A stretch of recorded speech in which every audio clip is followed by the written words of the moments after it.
சரி, ஐயாவோட இந்த கேள்விக்கு அப்புறம் அதை சொல்லிட்டு அப்புறம் சொல்லுவோம். ரைட், ஓகே, அவ்வளவுதான் பிரச்சனை. இந்த பெண்கள் பகுதியில் ஒருத்தரும் கொடுக்கணும் வருத்தப்பட்டு இருக்கிறாங்க. இருந்தாலும் நல்ல இல்ல இல்ல, இது ஒரு சின்ன விஷயம். அதாவது அதுல வேற கேள்வி வரும். நீங்க எல்லாத்தையும் சேர்த்து நான் ஒரு விஷயம் சொல்லிடுறேன். ஒரு விஷயத்தை நம்ம சொல்றோம்டா, இப்ப குடும்ப கட்டுப்பாடு அதெல்லாம் நன்மை இல்லாததுங்க நான் சொல்லிட்டு போயிட்டு வைங்களேன், வேற கேள்வி 100 கேள்வி உங்கள்கிட்ட வரும். நீ ஒரு கேள்வி நின்றாது.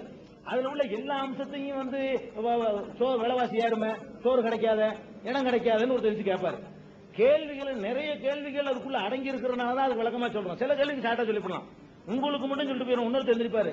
அப்படின்னா உணவு பற்றாக்குறை வந்தா என்ன செய்வீங்க அப்படிம்பாரு. என்ன மனிதனுக்கு தன்னுடைய பிள்ளைகளை படிக்க வைக்கணுமா இல்லையா, 10 பேர் படிக்க வைக்க வேணாம், இது சாத்தியப்படுமான்னு ஒருத்தர் கேட்பாரு. அப்ப அதனுடைய எல்லாம், அதாவது நம்ம என்ன நினைக்கிறோம்னா நிறைய விஷயங்களை தெரிஞ்சுக்கணும்னு நினைக்கிறோம். ஒன்ன தெரிஞ்சாலும் நல்லா தெரிஞ்சுக்கணும்னு நினைக்கிறது இல்ல. அகல உழுவதை விட ஆழ உழுவது மேல். அகலமா உழுதுட்டு போக கூடாது, உழுதா ஆழமா உழுது என்றுவீங்கள, அது நல்லது. நான் கேட்டதுக்கு தான் பதில் வரணும்னு நினைக்க கூடாது. ஏன் இந்த ஐயா கேட்ட கேள்வியில அடுத்தவங்களுக்குலாம் அது நிறைய விஷயங்கள் இல்லையா? நான் கேட்கல என்ன நம்ம நினைக்கணும், நம்ம கேள்வி கேட்கிற வாய்ப்பு இல்லாட்டணும். ஐயா கேட்டது அவருக்காக கேட்கலையா, உங்கள 1000 பேருக்கு இருக்கிற சந்தேகத்தை அவர் கேட்கிறார். அப்படிதான் நம்ம நினைச்சுக்கணும். எனக்கும் உனக்குன்னு பார்க்க வேணாம். இதை இருந்தாலும் எல்லா பக்கத்துக்கும் சுத்தல விடுவோம். அடுத்த கல்விக்கு ஐயா கல்வியோட பெண்டிங் வச்சுக்கிட்டு அடுத்து அந்த பக்கத்துல கொஞ்சம் கொடுக்குமா. சரி, இதுவும் அந்த முடிச்சிடலாம். ஐயா கல்வி முடிக்கல.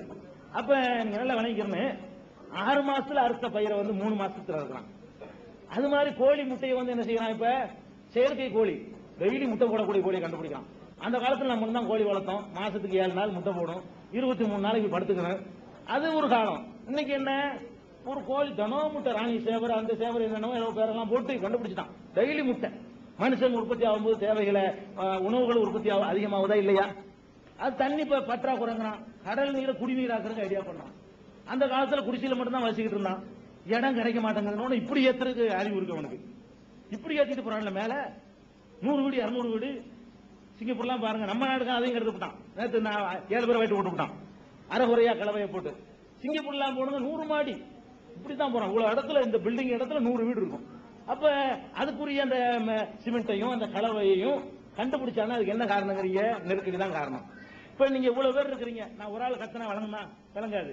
மக்கள் குடும்பம் நான் என்ன ஐடியா பண்றேன், என்னுடைய எனர்ஜியை குறைவா செலவழிச்சு அவ்வளவு பேரும் கேட்க வைக்கணும், என்னடா பண்ணலாம்னு யோசனை பண்றேன். இதை கண்டுபிடிக்கிறேன். நான் கண்டுபிடிக்கல, என்னை மாதிரி நினைச்சு ஒருத்தப்படி கண்டுபிடிச்சிடலாம். இது கண்டுபிடிச்ச காரணம் என்ன, இந்த மைக்கை ஏன் கண்டுபிடிச்சான்?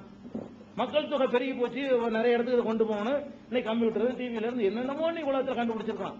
நல்ல விளைவிக்கணுங்க. உலகத்தில் இருக்கிற நிலப்பரப்பை எடுத்துக்கிட்டாலும் மனிதன் வந்து 5% நிலப்பரப்பை தான் பயன்படுத்திருக்கான். ஞாபகம் வச்சுக்கிறீங்க. 95% இடத்துல பெரிய சும்மா கிடக்குது.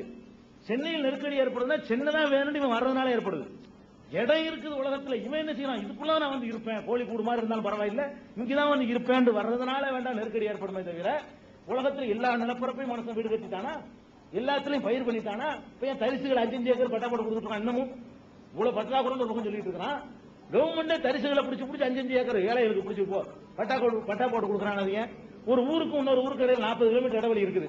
உண்மை இருக்க மாட்டேங்குது. பாக்குறோம், இங்க இருந்து ஒரு ஊரை தானே அந்த ஊருக்கு போறவங்க 40 கிலோமீட்டர் பஸ்ல போயிட்டு இருக்கிறோம். இடையில 2 பக்கம் பாத்துக்குவாங்க, மனிதன் இல்ல. அவ்வளவு இடம் இருக்குது, 1000 ஊர் அமைக்கிற அளவுக்கு இடம் இருக்குது. இங்கே ஒருத்தருக்கும் அங்க ஒருத்தருக்கும் அவ்வளவு இடத்த விட்டுட்டு, இப்ப இடத்துலயும் நெருக்கடி வரல. அல்ல வெயிட் கூடி போய் பூமியை தான் ஆயிரமானா, வெயிட் எப்படி கூடும் பூமியில? வெயிட் கூடாது. பூமி வெயிட் தான் மனுஷன், பூமி வெயிட் தான். ஒரு மனுஷன் உருவாகிறன்னா 55-60 கிலோ நீங்க இருக்கிறீங்கன்னா உங்க இட பூமியில இருந்து குறைஞ்சு போச்சு. அந்த உணவுகளும் அதுமாக வந்து நீங்க எடுத்துக்கிட்டீங்க, மறுபடியும் உங்களை நீங்க இறந்து போனோம்னா அந்த இடம் மறுபடியும் பூமியில சேர்ந்துக்கிறது. பூமியோட எடையும் கூட போறது இல்ல. தண்ணி பிரச்சனை கிடையாது. கடல் தண்ணியை குடிக்கிறது யோசனை பண்ணிட்டான்ல, கண்டுபிடிச்சுட்டாங்க இல்லையா?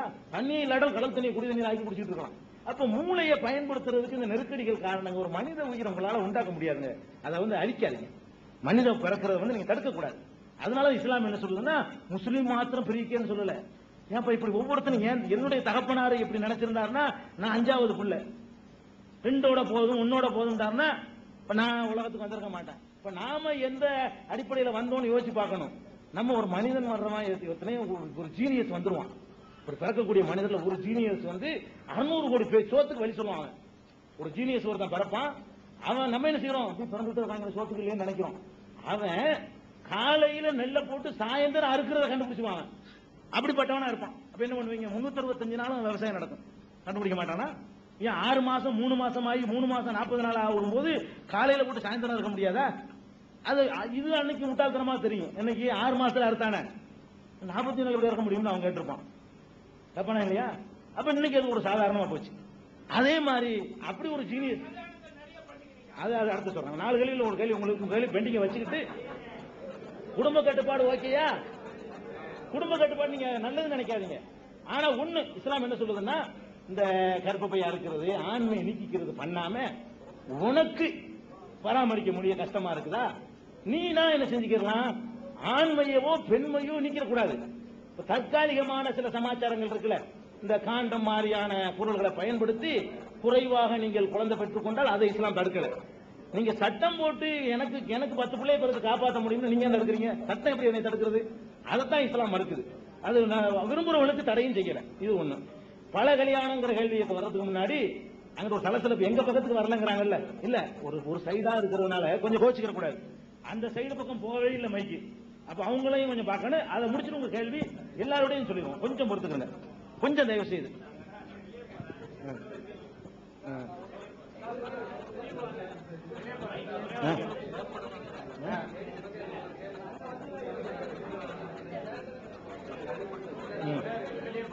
கொஞ்சம் சரி கொடுங்க ஐயா, கொஞ்சம் ஒரு வெளியே அவசரமா போகணுமாமா. இப்படி எல்லாரும் சொல்றீங்க, என்னங்க இந்த விவகாரங்களை தீர்க்கலாம் முடியாது. நீங்களும் அட்ஜஸ்ட் பண்ணிக்கணும்.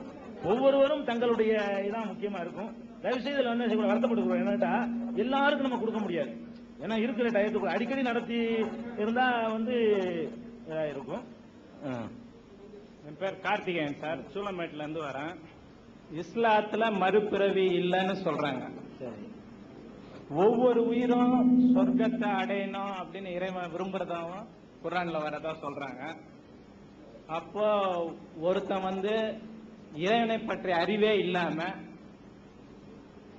ஒரு அகங்காரத்தோட இருந்துட்டு இருக்கிறான் வச்சுக்க. இன்னொருத்தன் பைத்தியமா சிலர் இருக்கிறாங்க. இப்ப இவங்களுக்கெல்லாம் மோட்சம் எப்படி கிடைக்கும்?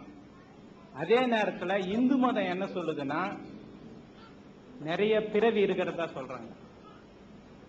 அவங்க ஒவ்வொருத்தரும் வாழ்ந்துட்டு எந்த அளவுக்கு அறிவோட குணநலனோட வாழ்ந்து இறக்குறாங்களோ அந்த இறைவனை பற்றிய அறிவோட மறுபிறவி பிறந்து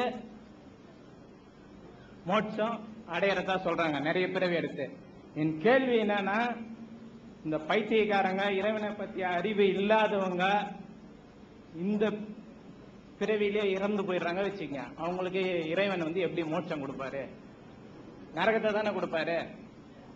அப்போ இந்து மத தத்துவம் கரெக்டா இருக்குதுன்னு நான் நினைக்கிறேன். அழகான கேள்வி.